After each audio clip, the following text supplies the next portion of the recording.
आपका चहेता चैनल भारत सरकार की डिजिटल मीडिया आचार संहिता 2021 के अंतर्गत एफसीडीएन का सदस्य है।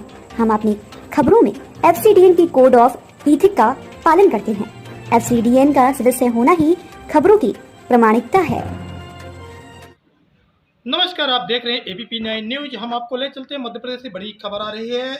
आप पार्टी के प्रदेश अध्यक्ष रानी अग्रवाल और उनके साथ में आनंद मिश्रा उर्फ राजन सर्किट हाउस सीधी में पहुंचकर जिला अध्यक्ष आप पार्टी के रामचरण सोनी आनंद मंगल सिंह नजर आए। पत्रकार वार्ता में सबसे बड़ी खबर यह है कि भूमाफिया रेल को लेकर काफी सुर्खियों में था, जहां पर रानी अग्रवाल ने उच्च स्तरीय जांच कराने के लिए भी बात करते हुए आनंद मिश्रा राजन को सौंपते हुए आप देख सकते हैं कि राजन जिस तरह से उन्होंने अपनी बात रख रहे हैं। मध्य प्रदेश में ललितपुर सिंगरौली की मार्ग रेलवे लाइन अवरुद्ध इसमें सबसे ज्यादा उसको लेकर भी विपक्ष जो है तो मुद्दा उठाएगी। एक इतना ही नहीं, जमीन को दो बार जो है तो इसका जो भी बातें रखेगी रानी अग्रवाल जिस तरह से बात कर रही हैं, आगे 2023 का चुनाव जो है तो आम आदमी पार्टी के जो राष्ट्रीय अध्यक्ष केजरीवाल जी के नेतृत्व में मध्य प्रदेश में चुनाव लड़ेंगी। साथ में संजय पाठक राज्यसभा सांसद का भी जिक्र करती रहेगी। बार बार आप देख सकते हैं उनकी तस्वीर। रानी अग्रवाल जिस तरह से पत्रकारों के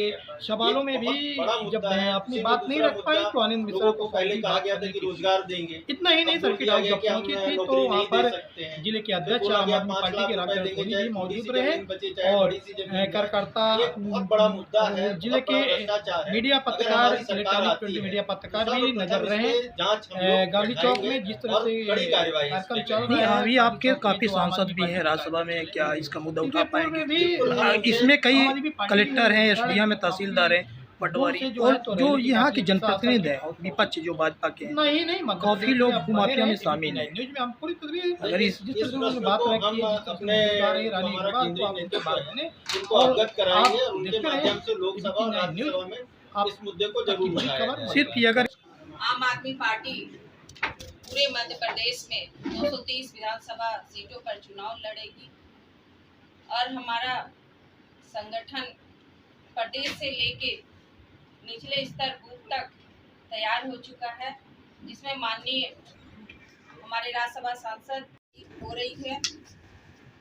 और जैसा कि आप सब जानते हैं कि हमारे माननीय नेता अरविंद केजरीवाल जी ने जो दिल्ली में काम किए हैं, बिजली, शिक्षा, पानी, रोजगार, महिलाओं की सुरक्षा, हॉस्पिटल, उन्हीं मुद्दों को लेकर, उन्हीं मॉडल को लेकर हम पूरे मध्य प्रदेश में घर घर तक अपने कार्यकर्ताओं के साथ पहुंचेंगे और जो भी मध्य प्रदेश के स्थानीय मुद्दे होंगे और जनता तक पहुंचकर एक एक कार्यकर्ताओं के साथ बात रखेंगे। आप सब जानते हैं कि 70-75 सालों से बीजेपी कांग्रेस सिर्फ राज कर रही है और जनता को दोनों हाथ से लूट रही है। तो एक परिवर्तन के रूप में, एक बदलाव के रूप में आम आदमी पार्टी आई है और पूरा जनता का सहयोग मिलेगा, आशीर्वाद मिलेगा। जनता को जो जरूरत होती है, चाहे अच्छे हॉस्पिटल की व्यवस्था हो, चाहे अच्छे स्कूल की व्यवस्था हो, चाहे युवाओं के लिए काम हो, महिलाओं की सुरक्षा के लिए हो, पानी, बिजली, सर्वप्रथम जनता को यही चाहिए। उन मुद्दों को लेकर हम यहाँ मध्य प्रदेश में भी काम करें। मेरा प्रश्न था कि आप सरकार से भी कि हमारे जो उप मुख्यमंत्री मनीष जी थे उनके ऊपर आरोप क्या है? कितने दिन हो गए, 2 महीने 3 महीने हो गए, कोई एक भी आरोप वो लगा पाए? उन्होंने इतने छापे डाले, 1 रुपए भी उनको मिला?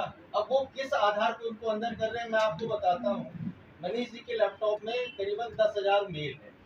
उन 10,000 मेल को वो चेक करने के लिए, मतलब अगर ये निरंकुश दिल्ली की सरकार जिसमें मोदी जी हैं, तो हमारे ऊपर करने के लिए तो कुछ भी आरोप लगा, लेकिन कुछ भी सिद्ध नहीं कर पा रहे हैं अभी तक। वो सिर्फ अग्रवाल जी, आप सिंगरौली से चल के सीधी पहुंची हैं। जिस सड़क से आप आ रही हैं, सड़क काफ़ी दिनों से टेंडर पर टेंडर, बार बार टेंडर तक लगता है और ठेकेदार छोड़ कर चले जाते हैं। तो क्या होगा? क्या आप राज्यसभा में इसका मुद्दा रखेंगी कि ये रोड आपकी बने? वो पुल भी अभी तक नहीं बन पाई, अधूरी बनी हुई है। बिल्कुल, ये सीधी सिंगरौली की जो रोड है, आप समझ रहे होंगे कि सरकार नाकाम हो चुकी है, आज तक नहीं बन पाई है। और बिल्कुल वहाँ पर जो राज्यसभा सांसद हमारे संजय सिंह जी, वो बात रखते भी हैं और वहाँ पे रखी भी जाएगी। इस प्रकार आप सब देख चुके हैं, अगर हमारी सरकार बनेगी तो वहाँ पे यही बनाएंगे। सबसे बड़ी जिम्मेदारी आपको मिली है प्रदेश अध्यक्ष बने, महापौर के बाद सिगरौली से चल के, और मध्य प्रदेश कमान आपके हाथ में। किस तरह आपका संगठन मजबूत होगा? 230 सीटें हैं सामने, 2023 का चुनाव है विधानसभा, तो ऐसे कौन से चेहरे होंगे? जैसे सीधी जिले में आज दौरे किए हैं 4 विधानसभाएं, कौन ऐसे चेहरे होंगे किनको आप प्रत्याशी बनाएंगे और किनके दम पे आप चुनाव जीतेंगे? हमारे जो राज्यसभा सांसद है संदीप पाठक जी के पूरे संगठन लगभग प्रदेश से लेके दूर तक बन चुका है, और कोई भी चुनाव लड़ते हैं तो कार्यकर्ता के दम पे लड़ते हैं और जनता के आशीर्वाद से लड़ते हैं। तो हमारा राष्ट्रीय नेतृत्व के अनुसार जैसे जैसे होगा हम उनके अनुसार काम करेंगे और जनता तक पहुंचेंगे। हमारे मुद्दे जनता को लेके, क्योंकि आम आदमी पार्टी सिर्फ काम की राजनीति करती है, उन्हीं कामों को लेकर हम आगे बढ़ेंगे। जिस तरह रानी अग्रवाल जी चेहरा है क्या? अभी प्रत्याशी का कोई चेहरा नहीं है। अभी बहुत से नाम आ रहे हैं, उस पर सर्वे चल रहा है और पूरा सर्वे के हिसाब से जनता के आशीर्वाद के अनुसार से ही टिकट दी जाए। रानी अग्रवाल जी, जिस तरह महापौर का चुनाव आपने जीता, सिंगरौली जिले में एक इतिहास प्राप्त किया है आपने, क्योंकि सत्ता भाजपा की सत्ता भी थी और कांग्रेस भी और सक्रिय है, उसमें भी उनको आप परास्त किया। क्या सीधी को क्या मानना है? सीधी में आपकी पार्टी बिल्कुल कमजोर समझ में आ रही है, इसमें हमारे यहाँ से एक पार्षद, इसके विषय में क्या कहेंगे आप? हमारे यहाँ से एक पार्षद भी है और हम बिल्कुल कार्यकर्ताओं के साथ और पूरे दमखम के साथ पूरे मध्य प्रदेश में लड़ेंगे और अपनी सरकार करेंगे। क्या इशू रहेगा आपका? जैसे जनता के पास आप जाएंगे, किस बेस को लेके आप बात करेंगे वोट लेके? जनता को सबसे पहले अपने जो मूलभूत सुविधाएं होती है, स्कूल, शिक्षा, रोड, बिजली, पानी, युवाओं के लिए रोजगार, महिलाओं की सुरक्षा, किसान का हक और भ्रष्टाचार पर अंकुश, इन मुद्दों को लेकर हम जनता के साथ हैं। कई लोग चर्चाएं कर रहे हैं, अफवाहें भी आ रही है कि रानी अग्रवाल जी प्रदेश अध्यक्ष भले आप पार्टी की है, आने वाले समय 2023 के चुनाव में भाजपा की प्रत्याशी भी हो सकती है सिगरौली सीट से, तो क्या है इस पर? क्या आपका विचार तो नहीं है? उनका काम ही है ये, आप देख रहे हैं प्रदेश अध्यक्ष बने हैं, ऐसा कुछ नहीं। अध्यक्ष महोदय, आम आदमी पार्टी के लिए मरते दम तक। अध्यक्ष महोदय, एक मेरा निवेदन था, आप प्रदेश अध्यक्ष हैं, आज जोरदार स्वागत हुआ, इसके लिए बधाई। केजरीवाल जी मुख्यमंत्री जो हैं, सर्वे के आधार पर प्रदेश में टिकट अभियान को लेकर काम करते हैं। क्या लगता है मध्य प्रदेश में क्या स्थिति है? बिल्कुल मध्य प्रदेश में अच्छी स्थिति हो गई, क्योंकि जनता एक बदलाव चाहती है, परिवर्तन चाहती है। विकल्प नहीं था जनता को, इस बार जनता के पास विकल्प है और काम के आधार पर वोट देगी और आम आदमी पार्टी काम को लेकर चलती है। आपका 2 सीट, सीधी और चुरहट, जो भी नेता हैं वो मजबूर नेता माने जाते हैं। 2 विधानसभा है आपकी कमजोर है, उसमें क्या करेंगे? बिल्कुल कमजोर नहीं है, सभी सीटों पे चल रहा है काम और अच्छे प्रत्याशी आएंगे, जनता के अनुसार आएंगे और आगे बढ़ेंगे। ये ऐसा आप भाजपा में थे, मेरा लास्ट सवाल, आप भाजपा में थे, उसके बाद आप आम आदमी पार्टी जुड़ने की वजह क्या थी? आप समझ रहे हैं कि भारतीय जनता पार्टी पे ना वहाँ कोई काम होता है, सिर्फ खरीद फरोख्त का काम चलता है। आपने देखा कि इस बार जो सरकार बनी किस तरह हुआ, और जो मान सम्मान चाहिए वो भाजपा की सरकार में नहीं मिलता है। आम आदमी पार्टी ऐसी है जहाँ मान सम्मान और काम के आधार पर काम होता है। इसी प्रकार से कांग्रेस को लेकर आप क्या कहेंगे? कांग्रेस पार्टी के यहाँ मुख्यमंत्री भी रह चुके हैं, बड़े बड़े नेता भी यहाँ चुनाव जीते हैं, और विकास को लेकर आप क्या कहेंगे? आप देख रहे हैं कि 70-75 सालों से ना अच्छी, आपने देखा कि रोड की बात हुई, अच्छे स्कूल नहीं बन पाए हैं मध्य प्रदेश में, ना अच्छे हॉस्पिटलों की व्यवस्था है। आज हमारे देखिए सीधी की जो जनता है, ना अच्छे यहाँ पर हॉस्पिटल है, सिर्फ जाएंगे तो यहाँ बनारस जाना पड़ेगा, नागपुर जाना पड़ेगा। यहाँ पे कोई भी व्यवस्था आज तक ना भाजपा दे पाई है ना कांग्रेस दे पाई है। आम आदमी से क्या उम्मीद है? विभिन्न क्षेत्र को लेकर कितनी सीटें मिलने की उम्मीद आप मान रहे हैं? बिल्कुल उसमें से अधिक हमारी सीटें हैं। सिंगरौली को सिंगल बनाने के लिए आप वहाँ से गया तो किस तरीके से सिंगापुर बन गया कि आपको बनाना पड़ रहा है? बिल्कुल, आज परिवर्तन अगर हुआ है तो जनता समझ रही है कि वहाँ सिंगापुर नहीं नरकपुर बन गया है, वहाँ कोई काम नहीं है, इसलिए बदलाव हुआ है और जनता ये पूरी समझ चुकी है। तो आप ये समझ सकते हैं कि सिंगरौली में तो हमारे द्वारा कितना परेशानी और बिल्कुल अड़ंगा अड़ाया जा रहा है कामों में। आप देख रहे हैं सरकार विपक्ष की सरकार, लेकिन 5 साल का मौका दिया है जनता ने। संघर्ष करेंगे, जिस प्रकार हमारे केजरीवाल जी संघर्ष करके काम कर रहे हैं उसी प्रकार संघर्ष करके काम करेंगे जनता।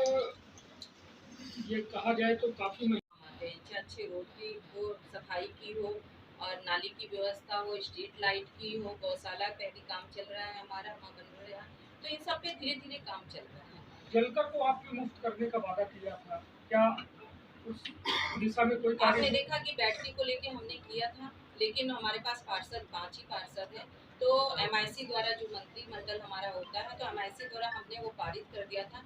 लेकिन आप देख रहे हैं कि वहाँ पे बीजेपी का अध्यक्ष है, वहाँ पे परिषद में इसको नहीं ले जाया गया। कमिश्नर आप सब देख रहे हैं, अधिकारी पर भी पूरा दबाव है और मानती है इस बात को कि किसी तरह, इसलिए परिषद में नहीं ले जाया गया और ये बैठकी के लिए हम लड़ाई लड़ रहे हैं और इस जलकर को के लिए भी हम लड़ाई लड़ रहे हैं। मतलब फिर जनता ने यदि आपको चुना तो आप जनता के बीच अब दोबारा कैसे जाएंगे? आप अपने बातों को लेकर, वो जनता जब घोषणाएं जो आप करते हो वो पूरी नहीं, अच्छे रोड की हो, सफाई की हो और नाली की व्यवस्था हो, स्ट्रीट लाइट की हो, गौशाला पे भी काम चल रहा है हमारा मनोहर यहाँ, तो इन सब पे धीरे धीरे काम चल रहा है। जलकर को आपने मुफ्त करने का वादा किया था, क्या उस दिशा में कोई आपने देखा कि बैटरी को लेके हमने किया था, लेकिन हमारे पास पार्षद 5 ही पार्षद है, तो MIC द्वारा जो मंत्रिमंडल हमारा होता है, तो MIC द्वारा हमने वो पारित कर दिया था। लेकिन आप देख रहे हैं कि वहाँ पे बीजेपी का अध्यक्ष है, वहाँ पे परिषद में इसको नहीं ले जाया गया। कमिश्नर आप सब देख रहे हैं, अधिकारी पर भी पूरा दबाव है और मानती है इस बात को कि किसी तरह, इसलिए परिषद में नहीं ले जाया गया और ये बैठकी के लिए हम लड़ाई लड़ रहे हैं और इस जलकर को के लिए भी हम लड़ाई लड़ रहे हैं। मतलब फिर जनता ने यदि आपको चुना तो आप जनता के बीच अब दोबारा कैसे जाएंगे? आप अपने बातों को लेकर, वो जनता जब घोषणाएं जो आप करते हो वो पूरी नहीं, ये तो है तय। क्या आप दावेदारी पेश करना चाहती हैं?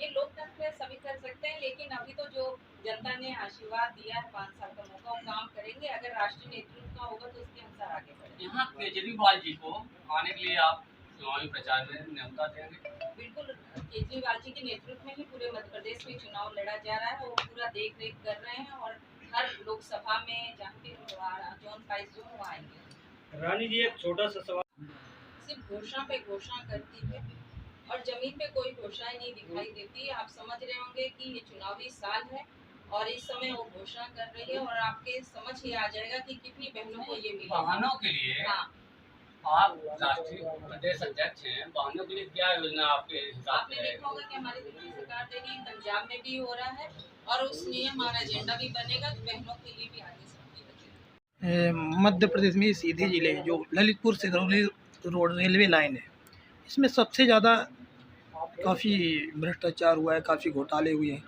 एक ज़मीन को दो बार जो है तो इसका भुगतान हुआ है। क्या आप वहाँ मुद्दा उठा पाएंगे? देखिए, ये एक बहुत बड़ा मुद्दा बनता जा रहा है धीरे धीरे। ये जो ललितपुर सिंगरौली वाला अपना रेलवे वाला काम है, इसमें 3-4 मुद्दे जो बहुत महत्वपूर्ण हैं। जैसे आपने एक पहला मुद्दा उठाया कि एक ही ज़मीन को दो लोगों ने रजिस्ट्री करा के 2 रुपये मुआवजा लिया, ये एक बहुत बड़ा मुद्दा है। उसी में दूसरा मुद्दा, लोगों को पहले कहा गया था कि रोजगार देंगे, अब बोल दिया गया कि हम नौकरी नहीं दे सकते हैं। फिर बोला गया 5 लाख रुपए देंगे, चाहे थोड़ी सी ज़मीन बचे चाहे बड़ी सी ज़मीन जाए। ये एक बहुत बड़ा मुद्दा है, बहुत बड़ा भ्रष्टाचार है। अगर हमारी सरकार आती है तो सर्वप्रथम इस पे जांच हम लोग बैठाएंगे और कड़ी कार्यवाही इस पे करेंगे। नहीं, अभी आपके काफ़ी सांसद भी हैं राज्यसभा में, क्या इसका मुद्दा उठा पाएंगे? बिल्कुल, इसमें कई कलेक्टर हैं, SDM हैं, तहसीलदार हैं, पटवारी, और जो यहाँ के जनप्रतिनिधि हैं विपक्ष जो भाजपा के हैं, काफ़ी लोग भूमाफिया में शामिल हैं। अगर इस प्रश्न को हम अपने जो हमारा केंद्रीय नेतृत्व है उनको अवगत कराएंगे और उनके माध्यम से लोकसभा और राज्यसभा में इस मुद्दे को जरूर उठाया जाएगा। सिर्फ अगर ये मैं थोड़ा क्षमा चाहूँगा आपसे, क्योंकि भी लगातार मेरे प्रोग्राम में जो मुद्दे की बात हो गहराई वाले मुद्दे, हाँ, लेट हो रहा है, प्रोग्राम लगा भी ये तो देखिए लेट रहेगा, कोई दिक्कत नहीं। हम इस मुद्दे को राष्ट्रीय स्तर पे उठाने का हम अपने केंद्रीय नेतृत्व से आग्रह करेंगे। क्या चुनाव पहले हो जाएगा ये मुद्दा? अगर चुनाव के पहले लोकसभा का कार्यकाल रहेगा तो हम लोग अवश्य इस मुद्दे को लोकसभा में उठवाएंगे। बहुत बहुत धन्यवाद यार। उन पर नाम घोषित किया गया कि मुद्दे को लेकर इस पर आप एसपी से मिलेंगे। हाँ, आज हम लोग का टाइम है, क्या हम लोगों ने मांगा मामला है। रहेगा इसमें? न्याय नहीं मिलेगा, न्याय की तरफ जांच होनी चाहिए और जो है न्याय नहीं मिलेगा तो क्या आगे कार्रवाई? बिल्कुल हम लोग उसमें आंदोलन करेंगे, आंदोलन करेंगे। करना होगा। न्यायपालिका के भी दरवाजे खटखटाएंगे। एक बड़ा मामला है, पीड़ित परिवार आज भी परेशान है। बातों कह रही है एसपी साहब से का आश्वासन मिला था। नहीं, उस समय हम गए थे तो उन्होंने कहा था, मुकेश श्रीवास्तव जी एसपी साहब थे, उस समय उन्होंने एप्लीकेशन ले लिया था, कहा था हम जांच करवाएंगे, लेकिन उनका ट्रांसफर हो गया और लगभग 3 महीने बीतने के बाद पिछले 3-4 दिन पहले उन्होंने अभी कुछ भी चालान भी नहीं पुट किया, उन्होंने सीधे फरार घोषित कर दिया। इनाम घोषित किया 3 मतलब ये पहला मुद्दा होगा मुझे लग रहा है इस संभाग के लिए, इस जिले के लिए, कि किसी मुद्दे में इतना जल्दबाजी में सरकार ने इनाम घोषित कर दिया, फरार घोषित कर दिया। कभी आप तो इतने बड़े बड़े मुद्दे होते हैं लेकिन कभी इतनी जल्दबाजी में नहीं किया गया। यहाँ के नेताओं ने दबाव बनाने के लिए कि लोग फिर से डरे, हम लोगों के आने से लोगों के दिमाग से एक भय निकलने लगा था, तो फिर वो दबाव में आए, भय का वातावरण बनाने के लिए उन्होंने सीधे सीधे फरार घोषित करवा दिया। तो ये एक लास्ट सवाल आनंद मंगल जी से, आप कांग्रेस में सक्रिय कार्यकर्ता थे, प्रदेश में भी आपकी जिम्मेदारी थी, आप आम आदमी पार्टी में आने की वजह क्या मानते हैं? आम आदमी पार्टी की विचारधारा, आम आदमी पार्टी की ईमानदारी। अगर कांग्रेस 15 महीने के लिए सत्ता में ना आती और कांग्रेस के सत्ता का खेल मैं अपनी आंखों से ना देखता तो शायद मैं कांग्रेस पार्टी में। आप एक पूर्व मंत्री के शुभचिंतक विपक्ष रहे में हैं। जब रहती है तो कुछ और रहती है। आप एक पूर्व मंत्री के शुभचिंतक रहे हैं। शुभचिंतक नहीं, हम कांग्रेस पार्टी में थे, पर कांग्रेस पार्टी जब विपक्ष में रहती है तो कुछ बातें अलग करती है और जब सत्ता में पहुंच जाती है तो उसका रवैया। अगर कांग्रेस पार्टी 15 महीने के लिए सत्ता में ना आती तो शायद मैं कांग्रेस पार्टी न छोड़ पाता, क्योंकि उनकी असलियत कृत्य को मैं देख नहीं पाता। क्या लगता था कि आपके रवैये को लेकर, आप चूंकि सरपंच भी, आपके माता जी मैडम, हाँ धर्मपत्नी जी सरपंच रही हैं, उसके बाद भी आप पूर्व मंत्री के साथ क्या संबंध रहा कि अनबन हो गया? कोई हमारा पूर्व मंत्री से अनबन नहीं हुआ, कांग्रेस के कृत्यों से अनबन हो गया। कांग्रेस के कृत्यों के कारण मुझे